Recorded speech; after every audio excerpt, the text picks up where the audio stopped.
تاریخی شناخت رکھنے والی فورس اب فرنٹیئر کانسٹیبلری نہیں بلکہ فیڈرل کانسٹیبلری کہلائے گی۔ صدر مملکت نے فرنٹیئر کانسٹیبلری ری آرگنائزیشن آرڈیننس 2025 جاری کر دیا۔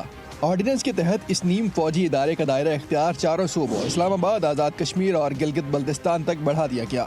نئے قانون سازی سے فیڈرل کانسٹیبلری کو داخلی سیکیورٹی، ہنگامی حالات، کاؤنٹر ٹیررزم اور فسادات پر قابو پانے کے باقاعدہ ذمہ داری سونپی گئی۔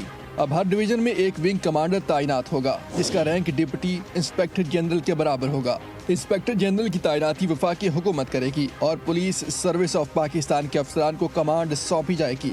نئی اصلاحات کے بعد فیڈرل کانسٹیبلری کی 2 ڈویژنز ہوں گی۔ لا اینڈ آرڈر کسی بھی صورتحال سے نمٹنے کے لیے وفاقی حکومت فیڈرل ریزرو فورس بھرتی بھی کر سکے گی۔ تاریخی شناخت رکھنے والی فرنٹیئر کانسٹیبلری اب فیڈرل کانسٹیبلری کہلائے گی۔ صدر مملکت نے ری آرگنائزیشن آرڈیننس 2025 جاری کر دیا، جس کے تحت یہ فورس اب چاروں صوبوں اسلام آباد، آزاد کشمیر اور گلگت بلتستان میں کام کر سکے گی۔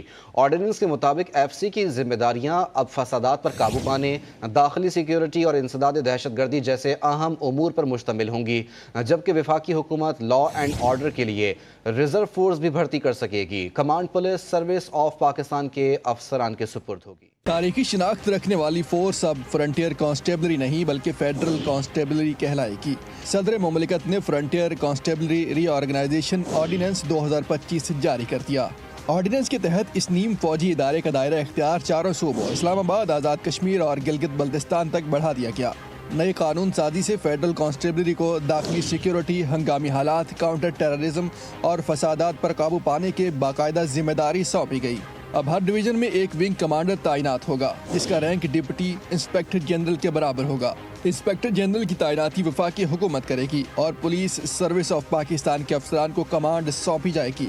نئی اصلاحات کے بعد فیڈرل کانسٹیبلری کی 2 ڈویژنز ہوں گی۔ لا اینڈ آرڈر کسی بھی صورتحال سے نمٹنے کے لیے وفاقی حکومت فیڈرل ریزرو فورس بھرتی بھی کر سکے گی۔